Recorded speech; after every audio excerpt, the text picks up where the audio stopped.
নমস্কার বন্ধুরা, আমি শিবর্ণা। আমার চ্যানেলে একটা নতুন ভিডিওতে সকলকে স্বাগত। আজ 7ই আষাঢ়, আজ থেকে অম্বুবাচী শুরু। অম্বুবাচী এই সময় মা ধরিত্রী বা প্রকৃতি ঋতুমতী হয়। ঋতুচক্র কোনো অপবিত্রতা নয়, বরং তা সৃষ্টির পরম উৎস, পরম পবিত্র শক্তি। ধরিত্রী যদি ঋতুমতী না হতেন, তাহলে মাঠে ফসল ফলত না, মানব সভ্যতা স্তব্ধ হয়ে যেত।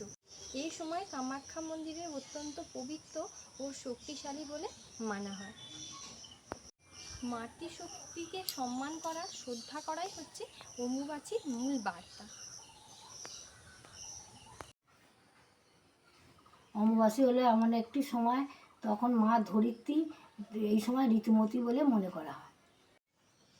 আজকে 7ই আষাঢ় অমাবাসী, 7 তারিখ থেকে 11 তারিখ অমাবাসী চলবে।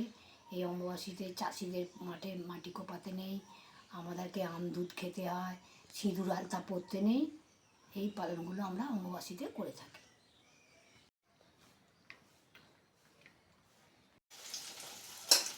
এখন ডিমটা ভেজে নিচ্ছি।